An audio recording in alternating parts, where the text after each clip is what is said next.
Hello बच्चों, कैसे हो आप लोग। मैं आज आपकी संस्कृत मैम रेनू मैम आपको एक्नॉलेज सीरीज बाय अमित प्रकाशन मुक्तामणि संस्कृत पाठ माला भाग 3 दशमः पाठ धेनु। धेनु क्या होता है बच्चों? गाय। गाय के बारे में जानेंगे कि गाय हमारे लिए कितनी उपयोगी है, गाय से क्या होता है, गाय हमें क्या देती है, गाय जो अपना निकालती है वेस्ट उसका क्या क्या करते हैं हम, ये सब आज हम, वैसे तो आपको सब पता होगा लेकिन आज हम संस्कृत में जानते हैं। ठीक है, ध्यान से सुनिएगा आप सब बच्चे। धेनु गाय। धेनु मानव जीवने बहु महत्वम वर्तते। गाय का हमारे जीवन में बहुत महत्वपूर्ण स्थान है। अस्या संपूर्ण संसारे एव अति महत्वम अस्ति। इसका सारे संसार में बहुत महत्वपूर्ण स्थान है। भारत देशे तु अस्या अति महत्वपूर्ण स्थान अस्ति। भारत देश में तो इसका बहुत ही महत्वपूर्ण स्थान है, क्योंकि भारत में गाय को बहुत पूजा जाता है बच्चों। और कहीं पूजे या ना पूजे, लेकिन हमारे भारत में तो गाय की पूजा की जाती है ना। हम गाय का दूध पीते हैं। गाय हमारे लिए बहुत लाभकारी है, बहुत उपयोगी है। भारतीय संस्कृतौ धेनु प्रधान है पशु अस्ति। हमारी भारतीय संस्कृति धेनु प्रधान पशु है। हमारी जो भारतीय संस्कृति में गाय प्रधान पशु है। गाय का स्थान प्रधान पशु के नाम से जाना जाता है। भारतीय जना आदरेण, आदर से, श्रद्धा से अस्या पालनम कुर्वन्ति। भारतीय लोग इसका आदर से और श्रद्धा से गाय का पालन करते हैं। एनाम च माता इव पूजयन्ति। इसको माता की तरह पूजते हैं और बोलते भी हैं गाय हमारी माता है, और करते भी हैं, पूजते भी हैं, करते भी हैं। वेदेषु शास्त्रेषु इतिहासे लोकमान्यतायां च सर्वत्रैव अस्या विषये श्रद्धापूर्णं वर्णनं प्राप्यते। वेदों में, शास्त्रों में, इतिहास में और लोक मान्यताओं में सब जगह इसका श्रद्धा से ही वर्णन गाय के विषय में किया जाता है। कोई भी गाय को हमारे भारत में ऐसा नहीं कह सकता कि गाय के बारे में कुछ गलत बोलेंगे। सब श्रद्धा से और आदर से ही गाय को समझते हैं और पूजा करते हैं। यथा माता स्वदुग्धेन शिशून पालयति। जिस प्रकार माँ अपना दूध पिलाकर अपने बच्चों को पालती है, तथैव धेनु अपि दुग्ध घृतादिकं दत्वा अस्माकं शरीरं बुद्धिं च पोषयति। उसी प्रकार गाय भी दूध, घृत क्या होता है? घी। दूध, घी आदि देकर अस्माकं हमारे शरीरम और शरीर को बुद्धि से पोषित, हमारे शरीर से बुद्धि जब दूध देती है, हम वो दूध पीते हैं तो हमारा पोषण, हमारी बुद्धि को वो पोषण देती है, हमारी बुद्धि को पोषित करती है। तेन दुग्धेन दधि तक्रम मिष्ठान्नम घृतमादि निर्माय तस्य सेवनेन च वयम स्वस्था पुष्टा भवाम। उसके दूध, दही, तक्रम छाछ, मट्ठा, मिष्ठान मिठाई, घृत घी आदि के निर्माण के लिए उसके सेवन करने से हम स्वस्थ और पुष्ट होते हैं। जो वो गाय दूध देती है उससे क्या क्या बनता है? दही बनती है, मट्ठा बनता है, छाछ जिसे हम बोलते हैं, घी बनता है, दही बनती है और मिठाइयाँ बनती हैं। उससे क्या है? हमारा शरीर पुष्ट होता है, बहुत हमें पौष्टिक आहार मिल जाता है उससे, और हम शारीरिक रूप से पुष्ट हो जाते हैं। भारतवासिनः जना आदरेण श्रद्धया च धेनो पालनम कुर्वन्ति। भारत के लोग आदर से, श्रद्धा से धेनु का, गाय का पालन करते हैं। धेनु अस्माकं कृते बहु उपयोगिनी अस्ति। गाय हमारे लिए बहुत उपयोगी है। सा अस्माकं कृते दुग्धम ददाति। वह हमारे लिए दूध देती है। धेनूनां वत्सः अस्माकं क्षेत्राणि कर्षन्ति। गाय के बच्चे हमारे लिए खेतों को जोतते हैं। ये न कृषि कार्यम प्रचलति, जिससे कि कृषि कार्य, खेती का कार्य होता है। एतासां गोमयस्य ईंधन रूपेण प्रयोगो भवति।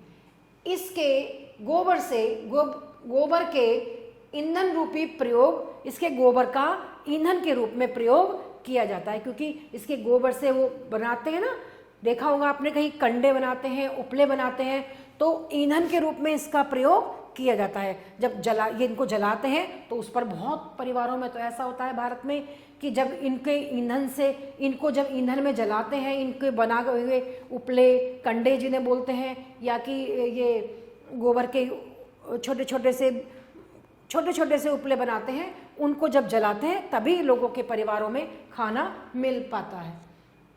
गोमयस्य गोमूत्रस्य च उपयोगे औषध निर्माणे सुगंधवर्तिका निर्माणे कीटनाशक द्रव्य निर्माण इत्यादिषु कर्मसु भवति। गाय के गोबर का और गाय के मूत्र का उपयोग दवाई बनाने में और सुगंधित जो हम धूप वगैरह बनाते हैं जिसमें से खुशबू आती है उन्हें बनाने में, और जो कीटनाशक कीड़ों को मारने के लिए जो दवाई बनाते हैं उनमें, और बहुत सारे कामों में होता है। एवं धेनवय मानवानां सर्वदैव उपकारम कुर्वन्ति। इसलिए गाय मनुष्यों का हमेशा ही उपकार करती है, भला करती है।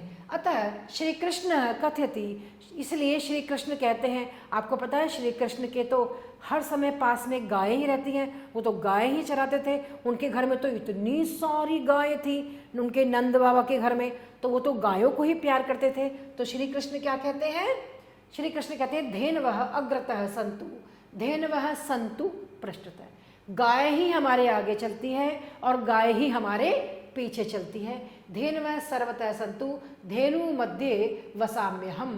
और गाय मेरे चारों तरफ सब ओर है, मेरे गाय मेरे सब ओर है। धेनु मध्ये वसाम्यहम्, और गायों के बीच में ही मैं रहता हूँ। श्री कृष्ण तो गायों को इतना प्यार करते हैं, वो तो गायों को चराते हैं, बंसी बजाते रहते थे, गायें चरती रहती थी, ग्वाला बनकर इतने सारे, वो तो एक कितने बड़े राजा के यहाँ उन्होंने जन्म लिया था, लेकिन फिर भी उनका ये शौक था कि गाय चराने ही मैं जाऊँगा, और वो गाय चराने ही ले जाते थे। गायों को ही वो बहुत प्रेम करते थे। इस प्रकार बच्चों हमने जाना कि इस पाठ में गाय के महत्व को बताया गया है कि भारतीय गाय को कितना मानते हैं, गाय की पूजा करते हैं, गाय के गोबर से, गौमूत्र से क्या क्या चीज़ें बनती हैं, गाय ईंधन से कीटनाशक बनता है, कितना सारा उपयोग किया जाता है, उसका घी बनता है, मिठाई बनती है, दही बनता है, मट्ठा बनता है, कितनी सारी चीज़ें गाय के दूध से बनती हैं। और सबसे बड़ी बात क्या है बच्चों कि गाय का दूध हमारे शरीर को बहुत पौष्टिकता देता है, हमारी बुद्धि को भी पुष्ट बनाता है। हमारी बुद्धि भी गाय का दूध पीने से तीव्र होती है, तेज होती है। इसलिए हमें सबको क्या करना चाहिए? गाय को बहुत प्यार करना चाहिए और गायों की रक्षा भी करनी चाहिए। गायों को अगर कोई कुछ कहता है तो आपको मना करना चाहिए कि गाय को कुछ नहीं कहना है, क्योंकि गाय हमारी माँ है, माता है, गाय हमारी माता है। तो बच्चों इस पाठ से संबंधित हम कुछ शब्दों के अर्थ के बारे में जानेंगे, जैसे धेनो गाय का।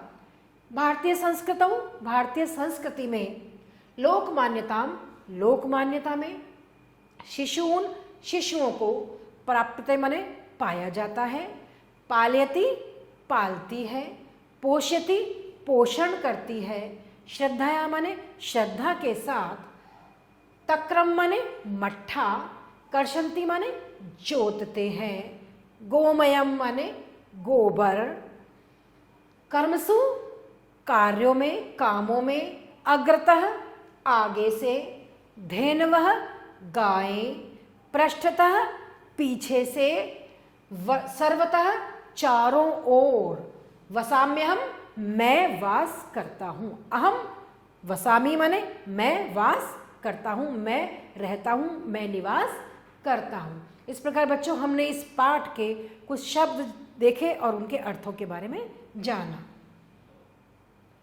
अब इस पाठ का कुछ अभ्यास कार्य है जो हम देखते हैं। पहला प्रश्न है, धेनो कुत्र महत्वम वर्तते। गाय का महत्व कहाँ है? मानव जीवने,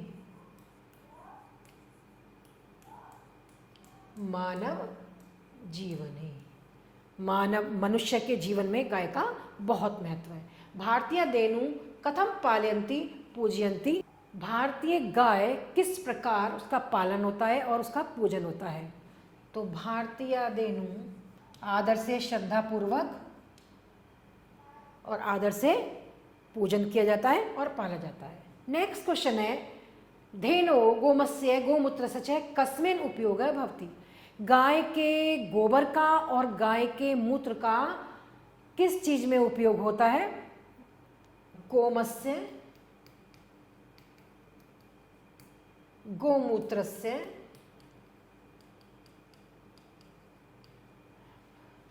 औषधये, ठीक है, कीटनाशक किस में प्रयोग होता है? औषध निर्माणम और कीटनाशक निर्माण में, है ना।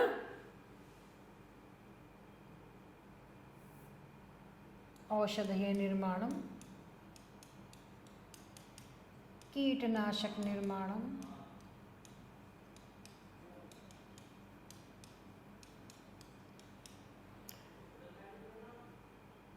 उपयोगः भवति, उपयोगः भवति। धेनो विषये कुत्र कुत्र वर्णम प्राप्यते। गाय के विषय में कहाँ कहाँ वर्णन मिलता है? कहाँ कहाँ मिलता है? वेदेषु, इतिहासे,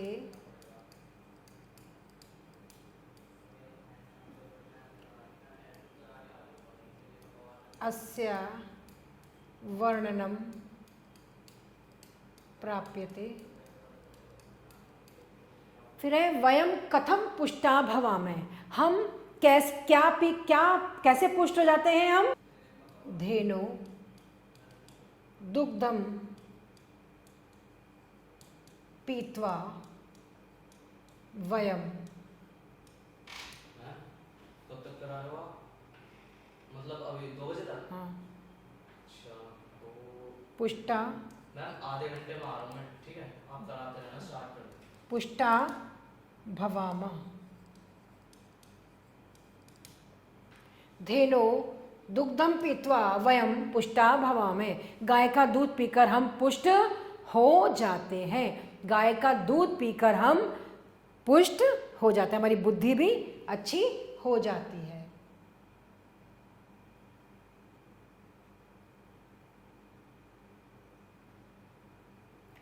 नेक्स्ट हमारी एक्सरसाइज है बच्चों, रिक्त स्थानों को पूरा कीजिए, रिक्त स्थानों की पूर्ति कीजिए। तो यह है अग्रतः संतु। यह भगवान श्री कृष्ण ने जब कहा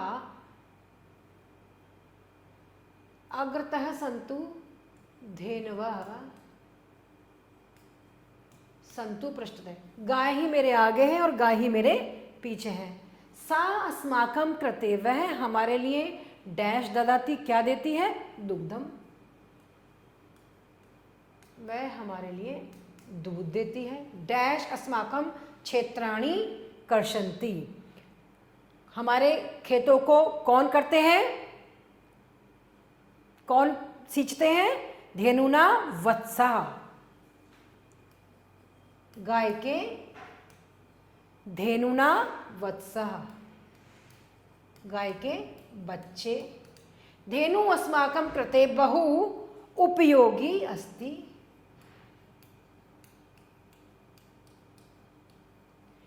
धेनवे मानवानां सर्वत्र उपकारकम्।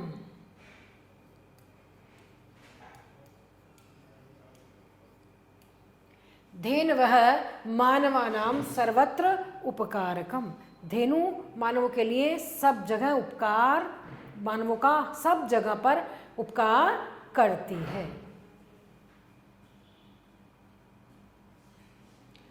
अब हमारी एक्सरसाइज नंबर 3 है बच्चों, सही उत्तर को हमें सही पर निशान लगाना है। पहला है धेनो गोमस्य प्रयोगा भवति, गाय के गोबर का प्रयोग होता है कहाँ? ईंधन रूप में या अलंकार रूपेण या कि उभय या दोनों के रूप में।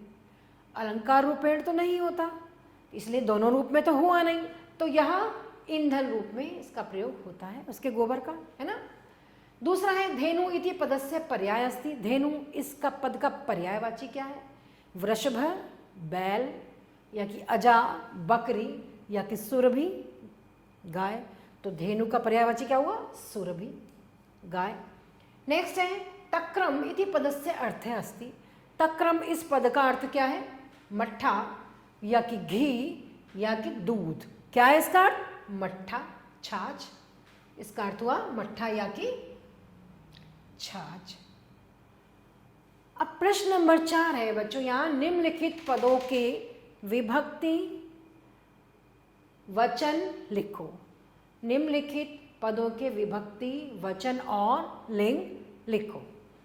शास्त्रेषु, शास्त्र में विभक्ति है सप्तमी विभक्ति।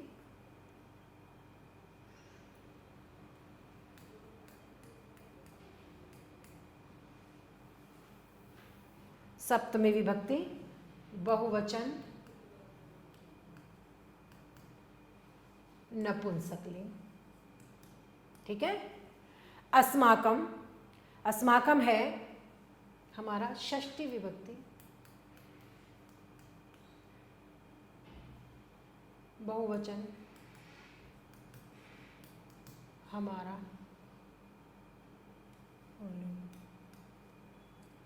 संस्कृतौ, संस्कृतौ क्या है? प्रथमा विभक्ति द्विवचन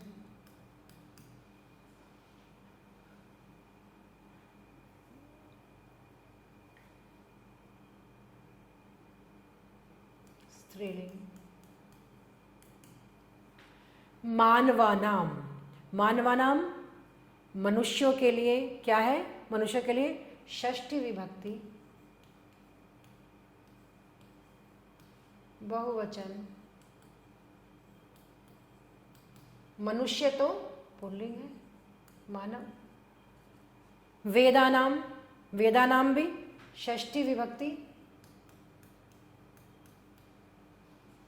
बहुवचन। वेद भी पुल्लिंग है, पुल्लिंग। ठीक है। तो इस प्रकार हमने जाना निम्नलिखित पदों की विभक्ति वचन के बारे में जाना। नेक्स्ट क्वेश्चन है हमारा, क्रियापदों में स्वयं वाक्य बनाए। क्रियापद के स्वयं वाक्य अपने आप बनाने हैं आपको। जैसे है कर्षन्ति, जोतते हैं, तो कुछ भी कर सकते हैं। कृषका, क्षेत्रम कर्षन्ति, किसान खेत जोतते हैं। ददाती, ददाती क्या है? धेनु। दुग्धम ददाती। नेक्स्ट है पोषयन्ति, पोषयन्ति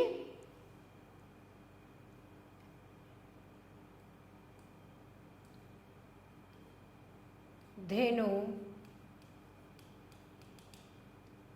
दुग्ध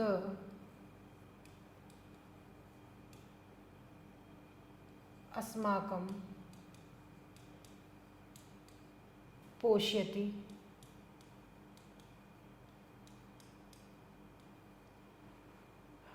प्रचलति, प्रचलति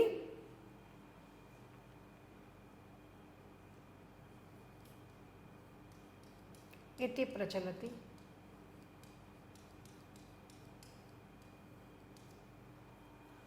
इस प्रकार हमने वाक्य बनाया। आप अपने अनुसार वाक्य बना सकते हैं। और हमने बच्चों आज धेनु गाय के बारे में जाना कि गाय हमारे लिए कितनी लाभकारी है। उसके गोबर का, गौमूत्र का किस किस रूप में प्रयोग कर सकते हैं। गाय को भारतीय लोग कैसे मानते हैं, किस प्रकार पूजी जाती है गाय माता, और हमें उसको पूजना चाहिए। भगवान कृष्ण ने क्या कहा गाय के विषय में, तो इस प्रकार हमने जाना। और गाय के बारे में आप अच्छे से समझ गए होंगे, इसलिए कभी भी गाय को परेशान मत करिएगा। ठीक है। तो अब हम नेक्स्ट पार्ट में आपसे फिर मिलेंगे। तब तक के लिए धन्यवाद।